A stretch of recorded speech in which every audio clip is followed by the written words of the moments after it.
Hello guys, कैसे हैं आप सभी।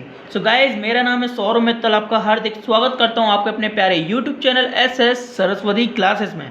सो गाइस, आज हम आपको new chapter class 10 chapter 15 and probability start करने जा रहे हैं। उसकी इंट्रोडक्शन की वीडियो है, छोटी सी, ज़्यादा बस आप लोग को समझने में थोड़ा टाइम लग सकता है, लेकिन करने में टाइम नहीं लगेगा, जैसे कि मैं हमेशा कहता हूँ। तो गाइस, इंट्रोडक्शन की वीडियो है, पूरी शुरू से लेकर अंत तक जरूर देखिएगा। आज ही स्टार्टिंग करते हैं। प्रोबेबिलिटी को हम हिंदी में कहते हैं प्रायिकता। देखिए, पहले नंबर इसको पढ़ने से पहले एक शुद्ध हिंदी भाषा बता देता हूँ। प्रायिकता मीन्स प्रोबेबिलिटी, यानी प्रोबेबिलिटी होता क्या है, संभावना होती है, यानी किसी घटना के घटित होने की संभावना ही हमारी प्रोबेबिलिटी यानी प्रायिकता कहलाती है। वही हमने बताया है। The probability that an event will occur is called probability. किसी घटना के घटित होने की संभावना प्रायिकता कहलाती है। ये तो हो गई आपकी प्रोबेबिलिटी की डेफिनेशन। अब कैसे, तो बेटा मैं आपको बताता हूँ। जैसे कि मैंने आपसे बोला कि आपने एक सिक्का उछाला, एक सिक्के में एक साइड होता है हेड और एक साइड होता है टेल, ठीक है। अब मैंने आपसे बोल दिया बेटा आप सिक्का उछालो, लेकिन हेड आने की प्रोबेबिलिटी ज्ञात कीजिए, यानी कि हेड अगर आना चाहिए आपका, इस बात की संभावना की हमें प्रोबेबिलिटी ज्ञात करनी है। तो आपको पता है ना कि आपका हेड आने की प्रोबेबिलिटी ज्ञात करनी है, तो आप पहले दिमाग में ये सोचेंगे ना कि हमें ज्ञात क्या करना है, हेड आने की। लेकिन सिक्का उछालेंगे, लेकिन कंडीशन तो दो आ सकती है, या तो हेड आएगी या तो टेल आएगी। तो बस सीधी सीधी बात है, हेड या टेल वाली जो कंडीशन है ना, वो होती है हमारी एन।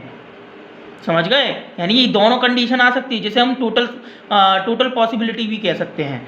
तो यहाँ पर हो गई वो एन, और ई जो ऊपर दिख रहा है वो कौन हो गया, जो हमें प्रोबेबिलिटी निकालनी है, यानी जो हमें संभावना निकालनी है। जैसे कि मैंने बोला एक सिक्का उछाला, सिक्का उछालने पर हेड आने की प्रोबेबिलिटी निकालनी है ना, वो आपकी ई हो गई, यानी कि इवेंट। क्लियर है। और अगर सिक्का उछालने पर आप तो जानते ही हैं, एक सिक्का उछाल रहे हो, या तो हेड भी आ सकता है और टेल भी आ सकता है, दो कंडीशन हो सकती है। तो दो कंडीशन जो टोटल है, जो हम अनुकूल परिणाम, मतलब हम जो परिणाम बोल रहे हैं आपको, सभी संभावित जितने भी परिणाम हो सकते हैं वो हमारे टोटल एन कहलाते हैं। तो चलिए इसको भी थोड़ा डिस्क्राइब करते हैं। प्रोबेबिलिटी का जो फॉर्मूला होता है PE इक्वल्स में E अपॉन के N होता है, जिसमें E इवेंट होता है यानी कोई संभावना होती है, और N कोई टोटल होता है, मतलब टोटल संभावनाएं होती हैं। E अनुकूल संभावना कहलाती है और N है ना टोटल संभावना। कैसे, देखिए E का मतलब हुआ number of outcomes favourable to E, और N का मतलब हुआ number of all possible outcomes of the experiment.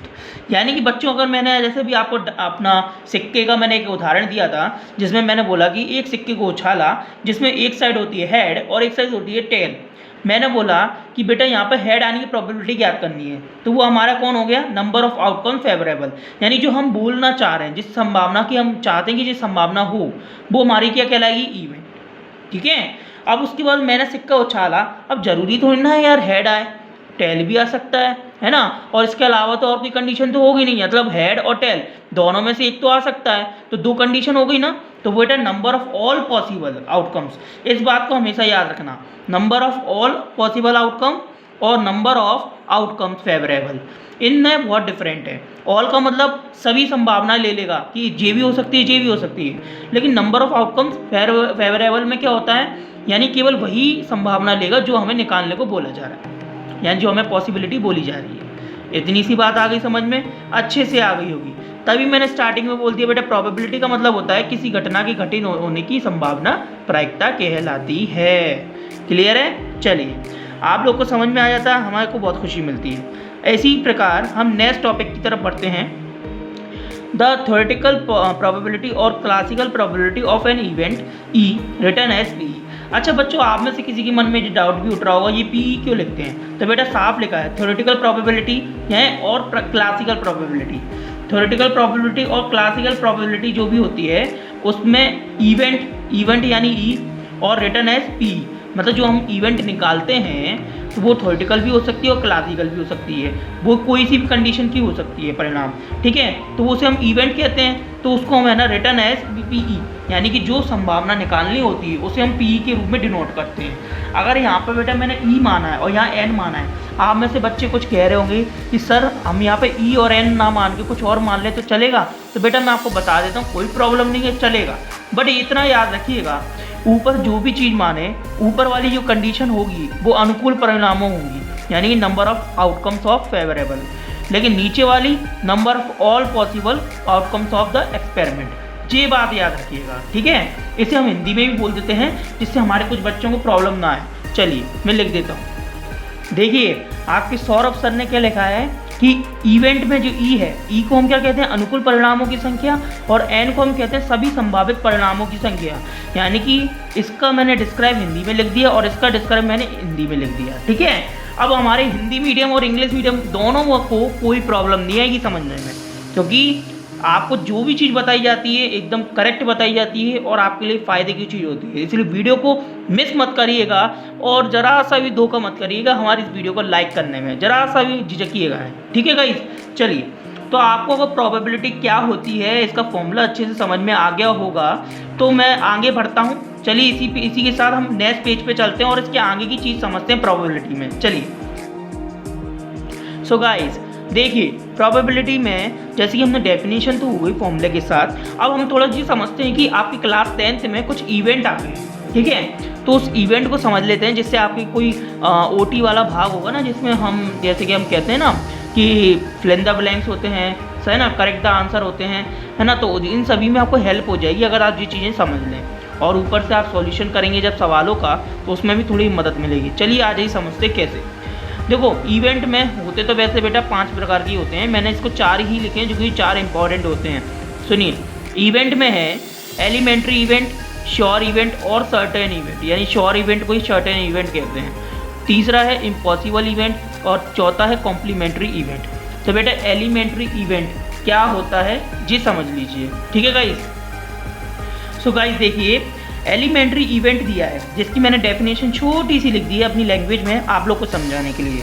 Elementary event का मतलब होता है an event having only one outcome of the experiment is called an elementary event. बच्चों इसका अर्थ ये हुआ ऐसा इवेंट जिसमें आपका जो आउटकम होगा, आउटकम है ना ओनली वन आना चाहिए, ठीक है। एक्सपेरिमेंट करने के बाद अब आप पूछेंगे एक्सपेरिमेंट क्या होता है, तो बेटा सीधी सीधी बात है, अगर मैं तुमसे बोलूँ कि एक डाइस आपने उछाला, ठीक है, एक डाइस उछाला, डाइस में क्या होता है, 1 होता है, 2 होता है, 3 होता है, 4 होता है और 5 होता है और 6 होता है। इसके अलावा नंबर तो नहीं होते ना, सीधी सीधी बात। तो मैंने एक डाइस उछाला जिसमें 6 नंबर होते हैं, ठीक है, जिसमें अब इन्होंने बोला ओनली वन आउटकम, तो मैंने बोल दिया बेटा उसमें से कि आपके 2 आने की प्रायिकता ज्ञात कीजिए, यानी 2 आने की प्रोबेबिलिटी ज्ञात कीजिए। तो बेटा आप तो जानते हैं कि 2 आने की प्रोबेबिलिटी यानी कि क्या होनी चाहिए, 2 आने की प्रोबेबिलिटी यानी कि 6 नंबर आते हैं ना, जिसमें 1 2 3 4 5 6, तो इनमें से 2 आने की प्रायिकता कौन सी होगी, जाली, है ना, और बाकी सारी बची हुई 5 होगी, तो उनको तो ध्यान नहीं देना, तो हम टोटल पे बोलेंगे। तो बेटा क्या हो जाना चाहिए, 2 आने की प्रायिकता यानी 1/6 हो जाएगी, तो जी आपकी क्या हो जाएगी, एलिमेंट्री इवेंट हो जाएगी, सीधी सीधी बात। अब आप सोचेंगे सर, तो यहाँ पे मैंने क्या बोला, यहाँ पे यही बात बोली ना कि 2 आने की प्रायिकता ज्ञात कीजिए, तो यानी प्रोबेबिलिटी आप संभावना एक ही तो मांग रहे हैं, इससे ज़्यादा तो नहीं मांग रहे ना। अगर एक ही मांग रहे हैं ना, जिसमें अपन ने बोला कि एक मतलब प्रोबेबिलिटी 2 आने की प्रायिकता, यानी कि एक ही आ रही है ना, एक चीज़ ही तो आ रही है जिसकी संभावना बोली जा रही है, तो एलिमेंट्री इवेंट कहलाते हैं। क्लियर है। और अगर एक से ज़्यादा आने की प्रायिकता बोली जाए, जैसे कि अगर मैं आपसे बोलूँ कि बेटा मैंने एक डाइस उछाला, एक डाइस के अंदर जैसे कि आपके दिए जाते हैं 1 2 3 4 5 और जी 6, ठीक है, इतने नंबर रहते हैं ना। मैं आपसे बोलूँ कि इसमें इवन नंबर आने की प्रोबेबिलिटी निकाली है, तो इवन नंबर कौन हो जाएंगे बेटा, 2 4 और 6 जो होते हैं ना। तो यहाँ पे देखिए, यहाँ पे प्रोबेबिलिटी की संभावना कितनी हो गई, 1 2 3 हो गई 3।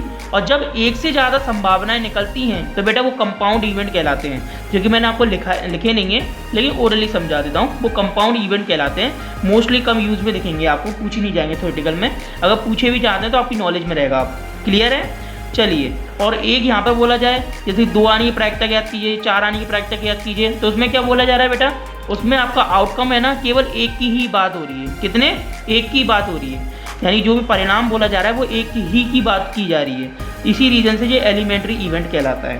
क्लियर है। चलिए अब बात आती है नीचे से, श्योर इवेंट और सर्टेन इवेंट, ये क्या होता है। सो गाइस, श्योर इवेंट और सर्टेन इवेंट, इसकी डेफिनेशन छोटी सी है। देखिए, an event which is sure to occur is called a sure event. देखो बेटा ऐसा होता है कि श्योर इवेंट वो इवेंट कहलाता है जिसमें आपको प्रोबेबिलिटी की संभावना है ना, जिसमें आप श्योरिटी देते हैं। जैसे मैं आपसे बोलूँ बेटा कि आपसे कोई आप है ना रास्ते पे जैसे आप चल रहे हैं, चलते चलते आपसे कोई राहगीर आ गया और आपसे पूछता है कि भाई हमें यहाँ जाने का रास्ता बता दो, यहाँ पे कैसे पहुँचेंगे। तो आपको श्योरिटी होगी कि हाँ यार ये श्योरिटी है कि हाँ यहाँ से आप लेफ्ट मुड़ जाओगे या राइट मुड़ जाओगे, आपको वही चीज़ आप जहाँ जाना चाहते हैं वहाँ पहुँच जाएंगे। तो आपको श्योरिटी होगी तो ही तो आप बता पाएंगे, वरना आप बोल देंगे ना हमें श्योरिटी नहीं है, एक बार आप किसी और से भी पूछ लीजिए, सीधी सीधी बात है ना। तो जो एग्जाम्पल मैंने बोला उसमें भावनाओं को समझो, ठीक है। तो यहाँ पर क्या बोला गया है, an event which is sure, यानी इसमें बोला गया कोई सा भी ऐसा इवेंट जिसमें आपको श्योरिटी है कि जो उसका आउटकम हमें जो मिलेगा, यानी जो भी प्रोबेबिलिटी का जो भी आउटकम होगा वो भी हमें मिलेगा, वो आपका क्या होना चाहिए, 1। क्या होना चाहिए, 1। अगर उसका आउटकम 1 है और इस बात की आपको श्योरिटी है तो वो श्योर इवेंट और सर्टेन इवेंट कहलाएगा। That's it. क्लियर है? तो आपको ये बात आपको समझ में आ गई अच्छे से। चलिए, अगर श्योर इवेंट और सर्टेन इवेंट की बात समझ में आ गई हो तो अगर आप चाहते हैं एग्जाम्पल, तो बेटा सीधी सीधी बात है। अब यानी मैं आपसे बोलूँ कि यहाँ पे एक डाइस आपने उछाला, जैसे ये दिख रहे हैं यहाँ पर डाइस, यहाँ पे उछाले जैसे ये डाइस, तो आपने 1 2 3 4 5 6, तो 6 नंबर आने की मतलब प्रोबेबिलिटी, मतलब 6 नंबर तो आ भी सकते हैं, सीधी सीधी बात है, आप सभी जानते ही ये बात तो है ना। तो अगर मैं आपसे ये बात बोलूँ बेटा कि इसमें से आप 1 नंबर लाने की प्रायिकता ज्ञात कीजिए, है ना, तो आपको ये बात की श्योरिटी है कि हाँ 1 नंबर मेरे को मिल जाएगा, इसकी संभावना है, तो आप क्या करेंगे, 1/6 हो जाएगा, सीधी सीधी बात है। तो आना क्या है, वही आना है, तो सीधी सीधी बात है। श्योर इवेंट है ना, एक तरीके से बस आपसे ये बोलता है कि हमेशा आपका जो भी प्रोबेबिलिटी आए वो आपकी हमेशा 1 आनी चाहिए, बस वो ये कंडीशन अप्लाई करता है, ठीक है, वही श्योर इवेंट कहलाता है। इसके बाद वाला जो इम्पॉसिबल इवेंट है ना बेटा, इम्पॉसिबल इवेंट में है ना, है तो बिल्कुल ऐसा ही, बस उसमें ये बोलता है कि the probability of a impossible event is always 0, जिसको थोड़ा उल्टा चलता है, ऑलवेज 0। अच्छा, अगर मैं आपसे बोलूँ कि जो भी प्रोबेबिलिटी आप निकालते हैं, मतलब जो भी प्रोबेबिलिटी आप लोग को निकालना होता है, उसकी संभावना किससे बीच में, मतलब एक ड्यूरेशन होती है, एक ड्यूरेशन बांधी जाती है, तो उसके कितने के कितने बीच में होनी चाहिए, तो मैं बता देता हूँ। 0 मतलब जो भी प्रोबेबिलिटी का जो भी आपका जो भी आंसर आए वो आपका है ना 0 से बड़ा और बराबर होना चाहिए, एंड m/n लिख देता हूँ, और ये m/m से छोटा और बराबर होना चाहिए आपका क्या, 1। यानी कि m/n जो भी आंसर आए प्रोबेबिलिटी में, तो वो 0 से बड़ा और बराबर होना चाहिए, लेकिन 0 से बड़ा और बराबर होना चाहिए, ठीक है। और ये थोड़ा साइन थोड़ा गलती से ऐसा हो गया बेटा, ये आला आएगा, ठीक है। और 1 से छोटा और बराबर होना चाहिए, यानी कि 0 से लेके 1 के बीच में होना चाहिए आपका, ठीक है। अगर 0 भी होगा तो तब भी चल जाएगा, 1 भी होगा तब भी चल जाएगा। यहाँ पे जो 0 है बेटा वो इम्पॉसिबल इवेंट को दर्शाता है, और यहाँ पे जो 1 है वो श्योर इवेंट को दर्शाता है, इतनी सी बात समझ लीजिए, ठीक है। तो इम्पॉसिबल इवेंट भी आपको अच्छे से क्लियर हो गया हो, तो चलिए मैं इसकी थोड़ी सी जो डेफिनेशन है वो लिख के दिखा देता हूँ। तो दोस्तों देखिए, इम्पॉसिबल इवेंट की भी मैंने बोला था ना, वही डेफिनेशन है, तो देख सकते हैं वही है, बस यहाँ पे थोड़ा चेंज हो गया। An event which is impossible to occur is called impossible event, and जो कंडीशन मैंने बोली थी वो देखिए, the probability of an impossible event is always 0। तो आपने देखा सीधी सीधी फैक्ट बात, श्योर इवेंट में हमेशा आपको 1 होना चाहिए, इस बात की श्योरिटी होनी चाहिए, तभी वो प्रोबेबिलिटी श्योर इवेंट के अंतर्गत आएगी। एंड ऐसी प्रोबेबिलिटी जिसकी वैल्यू मतलब ऑलवेज 0 होगा, उसका आउटकम जो भी होगा वो 0 होगा, तो वो है ना इम्पॉसिबल इवेंट के अंतर्गत आएगी वो प्रोबेबिलिटी की आउटकम्स, ठीक है गाइस। तो आपको इतनी सी बात आ गई समझ में। तो यहाँ पर ये बात को भी आप ध्यान से रखिएगा याद कि m/n की वैल्यू, m/n कौन है बेटा, m/n जी हो गए, PM इक्वल में m/n, क्लियर है। अब आप कंफ्यूज मत हो जाइएगा सर ये m/n कौन आ गया। तो मैंने यहाँ पर जैसे आप में से किसी के मन में डाउट होगा ना कि e/n लिया तो और कुछ ले सकते हैं क्या, नहीं, तो वो e की जगह पर मैंने m रख दिया। तो देखिए यहाँ पे PM बीच में रख दोगे तब भी वही बात होगी। तो देखिए 0 की वैल्यू आप मतलब जो PM की जो वैल्यू जो भी हो वो 0 से बड़ी बराबर होनी चाहिए और 1 से छोटी और बराबर होनी चाहिए, यानी कि इन दोनों के बीच में हो, या J और J हो, कोई चलता है, ठीक है।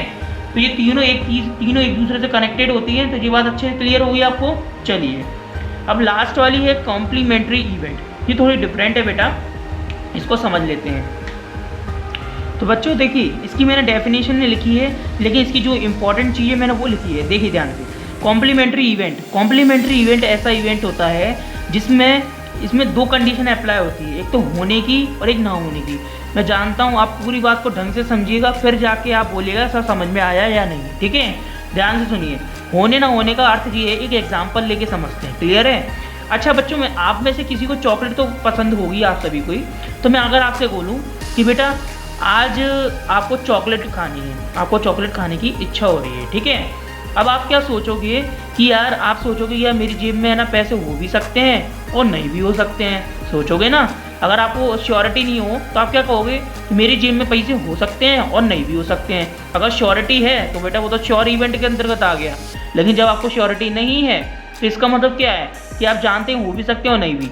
तो दो कंडीशन अप्लाई होती है, तो बेटा होने की कंडीशन पी कहलाएगी और ना होने की कंडीशन पी ई डैश कहलाएगी, मतलब सॉरी बार कहलाएगी। इसे हम बार कहते हैं, ऊपर जो डंडा लगा है, ठीक है।